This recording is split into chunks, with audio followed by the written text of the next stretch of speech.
पहला दोस्तों मैं केसर सिंह दस्कोटी स्वागत है आप सभी लोगों का मेरे ब्लॉग्स वीडियो और देवभूमि उत्तराखंड में। तो चलिए फिर साथियों करते हैं ब्लॉग की शुरुआत। तो बने रहे अंत तक मेरे ब्लॉग के साथ। तो साथियों आज के ब्लॉग्स में मैं एक पहाड़ की बहुत ही रोचक कहानी शेयर करूंगा। तो ब्लॉग पसंद आए तो लाइक करना, शेयर करना और आपने अभी तक मेरा चैनल सब्सक्राइब नहीं किया तो प्लीज़ चैनल को सब्सक्राइब कर लेना, ताकि जो भी मेरे नए ब्लॉग्स आ सके वो आप तक जल्द से जल्द पहुँच सके और आप मेरा ब्लॉग्स का आनंद उठा सके। देखिए काफ़ी पानी बढ़ चुका है पहले के मुकाबले।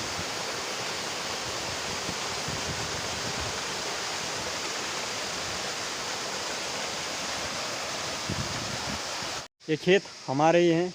कुछ साल पहले हम यहाँ धान की बुआई करते थे इन खेतों में, लेकिन अब नहीं करते हैं क्योंकि सुअर बंदर कुछ अब रहने देते हैं नहीं और इधर उधर से भी काफ़ी पेड़ पौधे हो चुके हैं। देखिए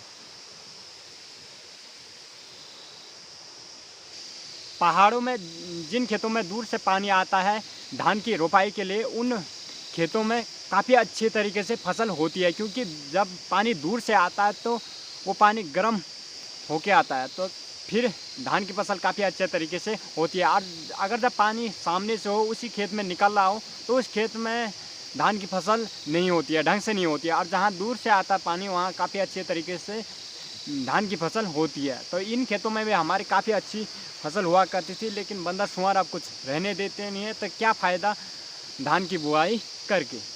देखिए यहाँ कितनी खतरनाक झाड़ियाँ हो रखी है। देखिए चलिए फिर आपको भी ले चलते हैं नीचे।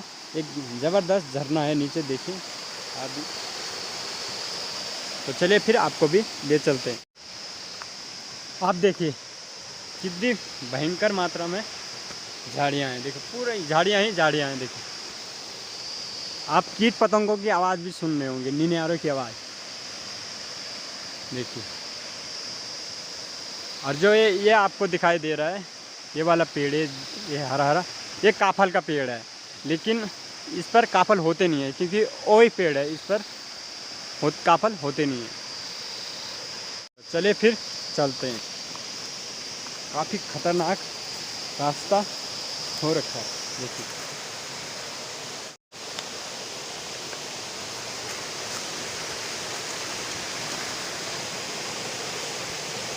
बहुत ही खतरनाक रास्ता हो रखा है। कितना खतरनाक और भयानक गधेरा है।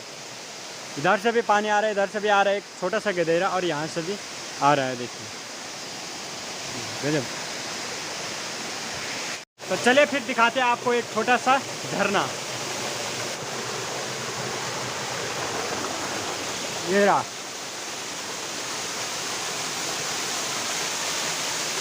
एक छोटा सा झरना।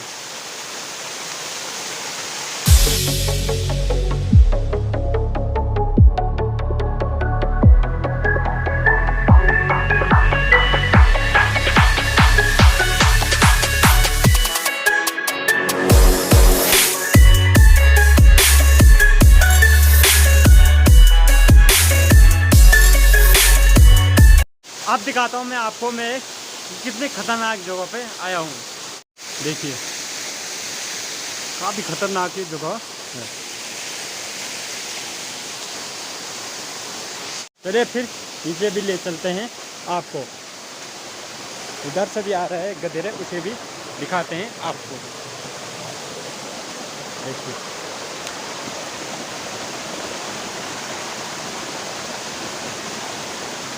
एक गधेरा उधर से भी आ रहा है। इधर से देखिए आप कितने ऊपर से पानी आ रहा है, कितने तेज बहाव में नीचे आ रहा है ऊपर से। और यहीं से इसी गधेरे से किसी एक गांव के लिए पानी जाता है। नीचे बना है जो एक चैम्बर नीचे बना है, तो यहीं से पानी जाता है। देखिए आप यहाँ पर दोनों गधेरे का मिलाप हो रहा है। तो मैं अब ऊपर आ चुका हूँ, क्योंकि वहाँ ज़्यादा रुकना उचित नहीं है, क्योंकि बहुत ही खतरनाक गधेरा है, तो वहाँ ज़्यादा रुकना उतना उचित नहीं। अब मैं ऊपर आ चुका हूँ। पहले मैं नीचे गया था, अब मैं ऊपर वाले झरने पे आ चुका हूँ। तो देखिए यहाँ एक तालाब जैसे भी है नीचे। देखिए पहले इसमें हम नहाया करते थे, जब ग्वाला आते थे तब इसमें हम नहाया करते थे। काफ़ी गहरा होगा वो, देखिए पत्थरों से बना हुआ एक कुंड जैसा है, काफ़ी खतरनाक। और यहाँ पर देखिए काफ़ी तेज बहाव से पानी आ रहा है।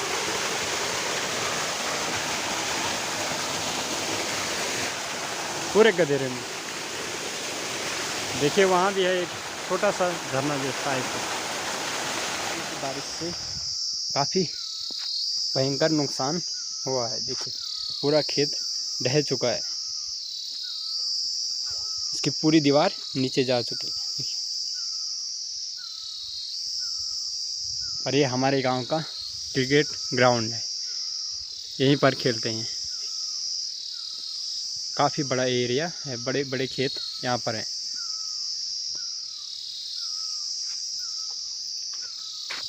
जिस रोचक कहानी की मैं बात शुरुआत में कर रहा था, तो चलिए फिर उसे भी आपको बताते हैं।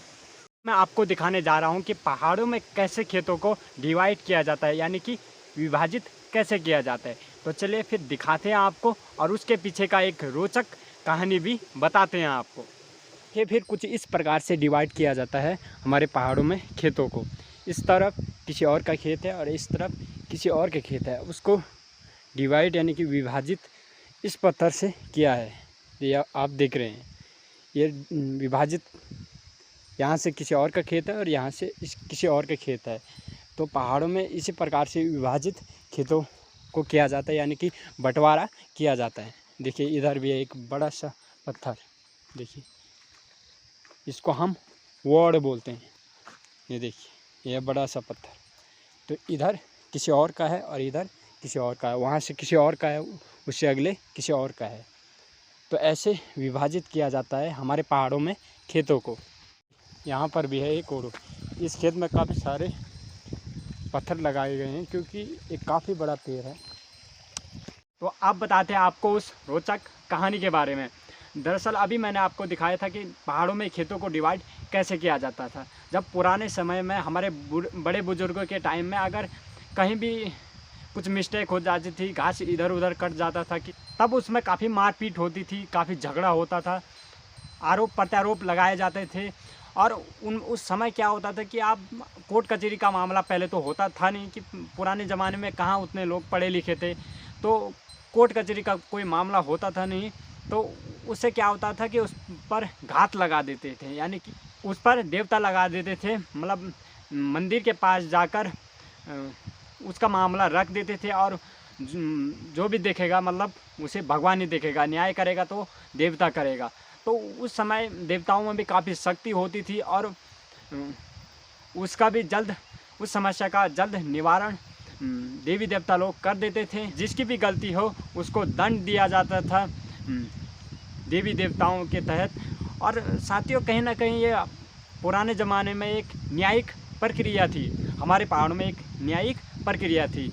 और खेती के मामले में झगड़ा हो या वाद विवाद हो तो उसको वहीं पूजा जाता था जहाँ पर खेत को डिवाइड किया जाता था, जहाँ पर झगड़ा हुआ होता था वहीं पर उसको पूजा जाता था।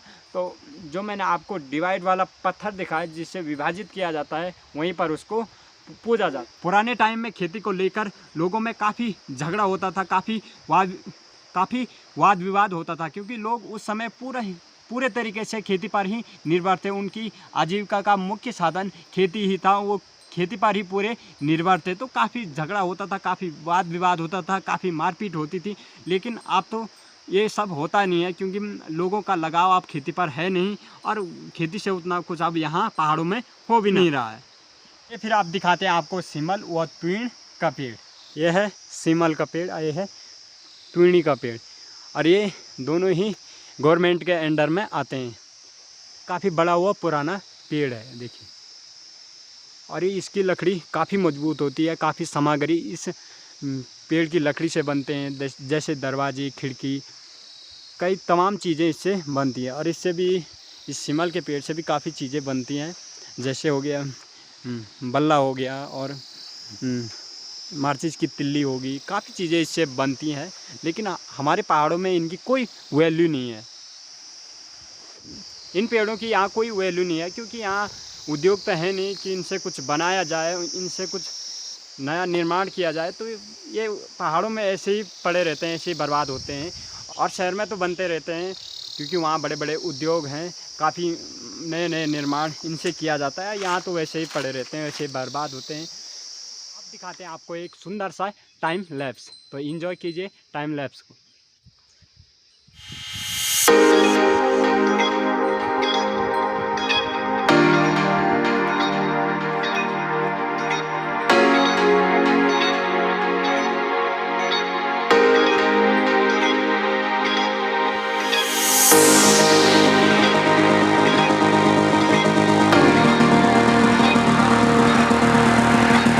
आई होप साथियों आपको आज का ब्लॉग पसंद आया होगा तो लाइक करना, शेयर करना, और आपने अभी तक मेरा चैनल सब्सक्राइब नहीं किया तो प्लीज़ चैनल को सब्सक्राइब कर लेना, ताकि जो भी मेरे नए ब्लॉग्स आ सके वो आप तक जल्द से जल्द पहुंच सके और आप ब्लॉग्स का आनंद उठा सकें।